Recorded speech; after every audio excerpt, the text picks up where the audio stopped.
Arsenal, Arsenal, Arsenal. Arsenal, Arsenal, Arsenal. Emphasis on the ass. Arsenal 2, Manchester United 3. Yes, at the Emirates, Arsenal 2, Manchester United 3. They said we couldn't beat them there. The fortress, the fortress Emirates. They've been unbeaten there all season, and it has been a fortress there. But of course, big bros had to come and ruin that for them. That streak they had going on at the Emirates. The same way we stopped their streak all those years ago.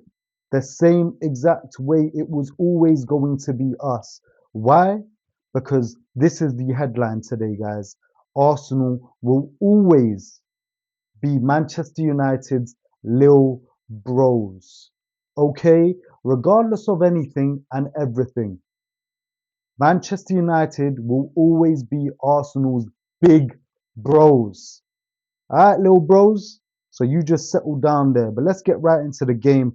And listen, I'm going to get straight into the things we need, the main talking points from this game. And the first thing, and I have to talk about him again, Ballon Dorgu.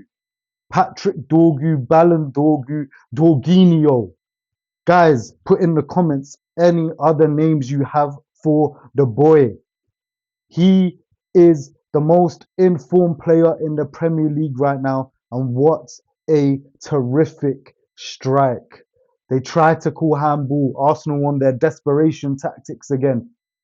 They tried to call handball, but this is just top class from Dorgu once again.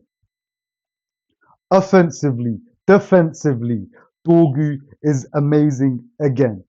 Patrick, I want you to stay grounded. I want you to stay hungry. I think it's beautiful that your performances are so good that you're keeping Cunha out the team.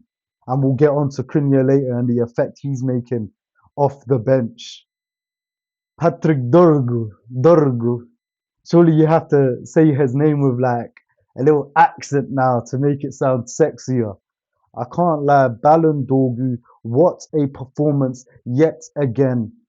When he came to Manchester United, so many opposition fans and some Man United fans wrote him off, said he's not good enough. This guy just turned 21 years of age. He's got so much to his game, and with the confidence he's building, the sky really is the limit. Ballon Dorgu is absolutely amazing. He's absolutely amazing. You can see what greatness he brings to the team, to the squad, to the game. Heart and desire, but not only that, he's showing his technical ability now. And you see the clips of him practicing midweek with his trainer, and it is paying off. Patrick Dorgu, congratulations and well done again on another blockbuster performance. Well done, Patrick. Without a shadow of a doubt, that has to win Premier League Goal of the Month. What a strike, Dorgu. What an absolute beautiful strike. And shout out to Kobbie Mainoo, man. Just dictating in midfield, but we'll get to Kobbie. We'll get to Kobbie. We'll get to Kobbie. And that leads me on nicely onto the second thing we must talk about in this game, the midfield battle. And guys, I watched this match at my brother's house, who is an Arsenal fan. And he was giving it the big one when I walked in the house, giving it the big one. And I said to him, do you know what I'm excited for today? I'm excited to watch the midfield battle, to watch the world-class Zubimendi and Rice versus my boy Casemiro and my boy Kobbie Mainoo. And I think we can all say who won the battle. Rice, completely missing. He had one good action where he nicked the ball from, I can't remember who he nicked the ball from, and he nicked the ball deep into our half, and he started a little attack for Arsenal. Other than that, Declan Rice was utterly missing. Why? Because of Kobbie Mainoo. Because of a guy that is an actual beautiful number 8. Not just a powerhouse running everywhere. Someone that can actually ball out with the eye test. And you guys know what I mean. You guys know what I mean. And Kassé proves yet again that he is still top quality. Yes, we can't keep him at the end of the season, probably because of his wages. But Casemiro shows time and time again he is top quality. Go check my other videos if you want to see what I think about Casemiro. But listen, another thing about Casemiro is his passing is underrated. Everyone just thinks Casemiro is a destroyer, and yes, that's what he is best at, without a shadow of a doubt. But in this Manchester United team, where he's having to do a bit more than his usual job description, he displays beautiful passing time and time again. And one of the passes he did in this game, on the volley, cross field, right to Ahmad's feet. And you guys, if you watch the game, you'll know what pass I'm talking about. If any other player does that pass where everyone's talking about it, everyone's waxing lyrical. Of course, the commentator didn't say anything when it happened, though. Kasse, my boy. I really hope we can just have the strongest next 4 months just for you, Cassie. Just for you, Cassie. Kobe Mainu. Kobe Mainu, I'm so glad you're just being treated how you was always meant to be treated. I'm so glad. And I said, by the way, I don't doubt, I'm sure he would have been. Thomas Tuchel surely was at the Emirates today watching that game. And if England's best midfielder, Declan Rice, gets bossed by Kobe Mainu in this game, surely that fast tracks Kobe to the World Cup on that plane and makes up for the lost time that he's been missing. Surely, guys, you guys let me know what you think about that. Because at the end of the day, Declan Rice was missing today and Kobe Mainu was dictating today. That is a fact. Well done. And let's talk about Zubimendi. Hooked.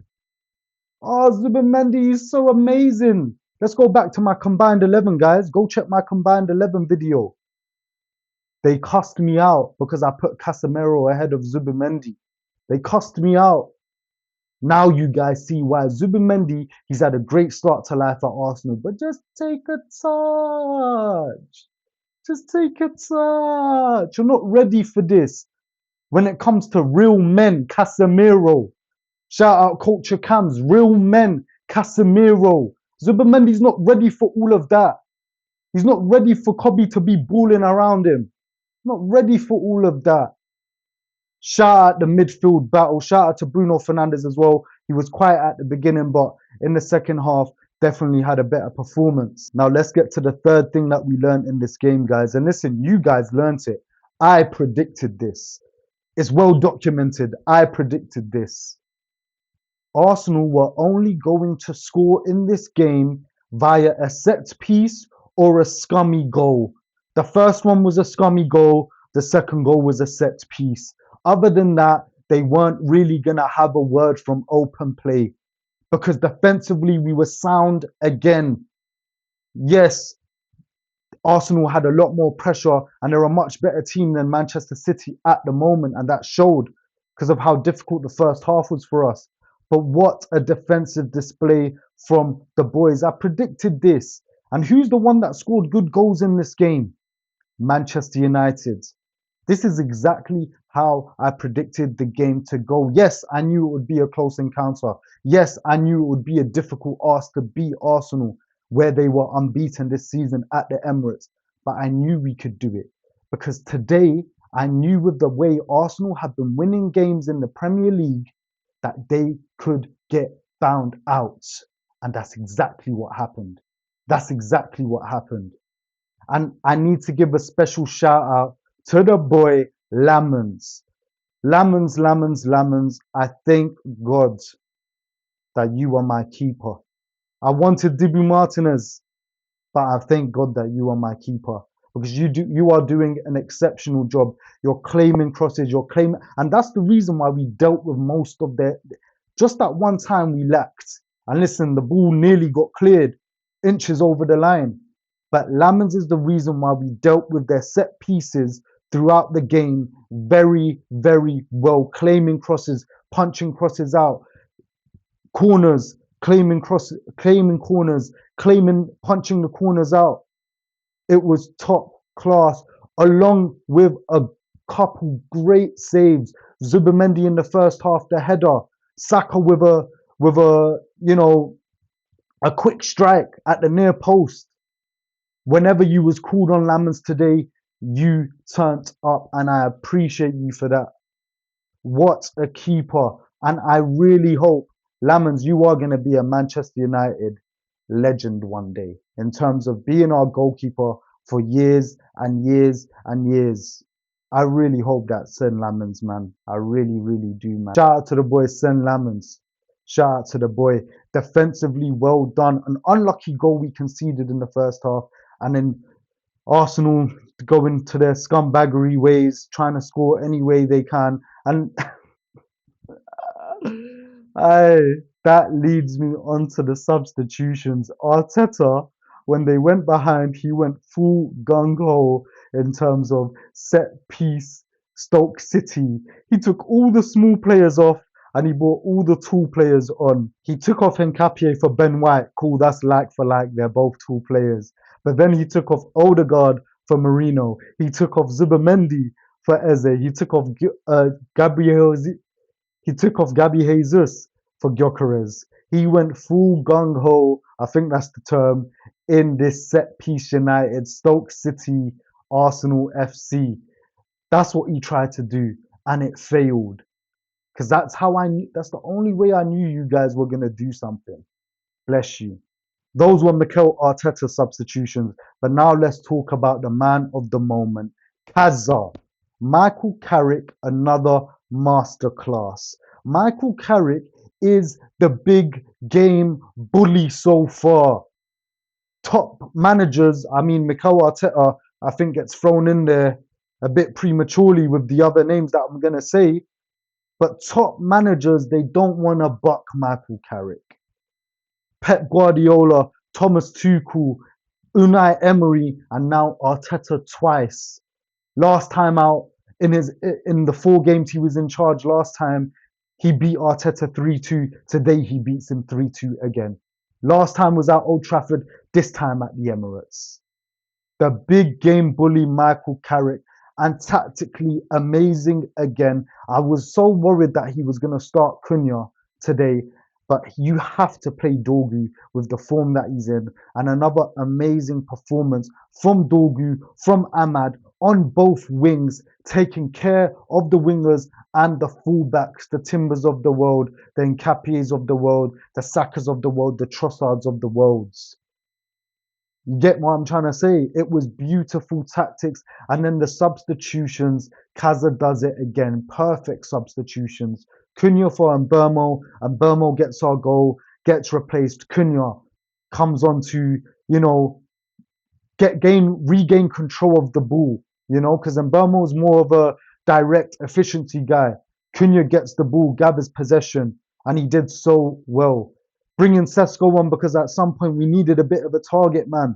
And Sesko comes on for Dorgu. And then Mazraoui to see the game out for Amad Diallo. See the game out, double up, defend well in the last couple minutes and see the game out, which we've struggled to do so much this season. So I'm so glad I now have a case study to refer to of Kaza showing me that he can motivate these players and set up these players to see out games. Well done, Michael Carrick, yet again. Manchester United today with a never say die attitude. This is the Manchester United we know. This is the Manchester United we know. Going 1-0 down, getting to 1-1. Going 2-1 up, equalised at 2-2, Arsenal. And never say die. Go and get the winner. 3-2. This is the Manchester United we've known our whole lives.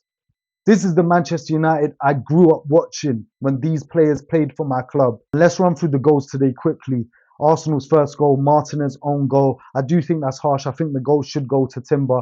But what a scummy goal. Like predicted, this is the only way Arsenal was going to score today. And if you're trying to claim that it wasn't a scummy goal because it was from open play, even Odegaard doesn't know what he's doing. He's just swiping his foot at it, hoping.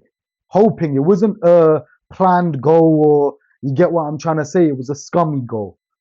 Now the equaliser, Manchester United coming out their shell. We had a quiet first half up until that point.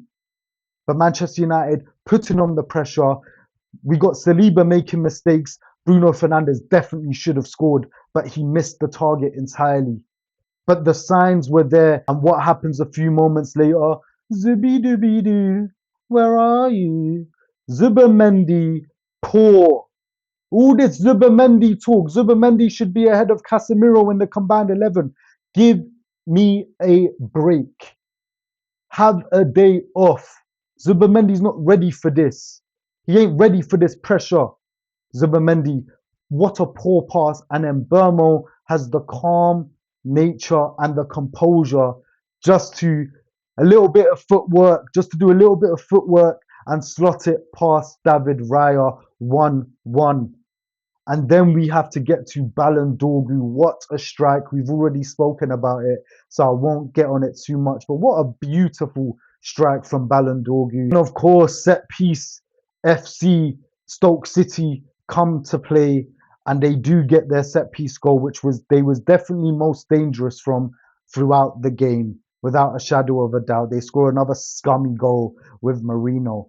But I'll be honest, that scumminess can't prevail when the other team are trying to play good football and score beautiful goals. And what happens after that? A few minutes later, Mateus Cunha comes off the bench. And let me talk about Mateus Cunha again, because Mateus Cunha, when he started his career at Manchester United, he was playing well on the eye test, but his efficiency weren't there, his output wasn't there. And then he had a run of games where he was simply poor. He was simply poor, no output, as well as not being good on the eye. Loose dribbles, loose touches, bad passes, bad decisions. But ever since he got benched last week against City, Dorgu's taken his place. His impact off the bench has been amazing, terrific, and he's really showing his quality. And today you saw that again. When he came on the pitch today, the way he allowed us to take control back in the game, allowed us to get on the ball, keep possession, keep passes ticking in place of Mbeumo. So good, and he gets his reward. Another great move on the counter, and Cunha, what a strike on the side netting. And we've seen that from you before, and I'm so glad to see it again. For you to get the winner, doing your little dance, you know what I'm saying? Doing your little dance. We had Jesse Lingard, Millie Rock. Today, Cunha's doing a little skank. Hey, hey, beautiful, beautiful. Well done, Cunha. That's what I want to see more of from you, Mateus.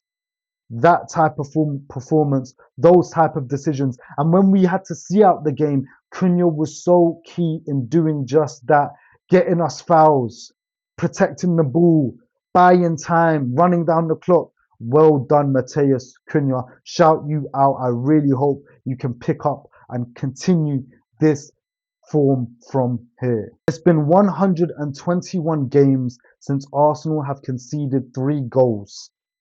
Of course, it's Manchester United to do that. They've been unbeaten at the Emirates all season. Of course, it's Manchester United to do this to them. And the headline today, like I'm saying to you guys, is that Arsenal will always be Manchester United's little bros. Always and forever. Okay? That's the headline today, guys. Listen, Man United fans, we've got Fulham next, and this will be the real test, because I always know that we can turn up in big games. I always know the way we've beaten Manchester City last week and Arsenal today is definitely more to take than other big games that we have won in the past, just because of the way we've played. However, Fulham will be the test, because I've seen us win big games before, and then when we go to a match that we're meant to win, we expect to win, we fall short. So Carrick, I really hope you can continue this vein of form at Fulham, please. For Arsenal, Arsenal, Arsenal. Arsenal, Arsenal, Arsenal. I said to my boy that if you lose today, he was an Arsenal fan. I said, if we beat you today, I really hope this is the beginning of everything crashing down for you. And I really do hope that. I hope everything goes to shit from now. The Carabao Cup to shit. The FA Cup to shit. The Champions League to shit. I really do hope that. Sorry for my language. Maybe I need to do that again. Let me repeat it so I can upload it in a short format. And you get me, I'm being friendly to the public. But I hope everything for Arsenal goes to absolute crap. I hope the Carabao Cup goes to crap for Arsenal after losing to Man United. I hope the FA Cup goes to crap for Arsenal. Maybe you'll still win that. That is your trophy. I hope the league goes to crap. I hope the Champions League goes to crap for you guys. I really, really do. And that's the headline today, guys. Arsenal will always be Manchester United's little bros. Never, ever forget that. I'll see you on the next one, guys. Arsenal fans, have a good evening. Emphasis on the ass. Good night. Ta-ra.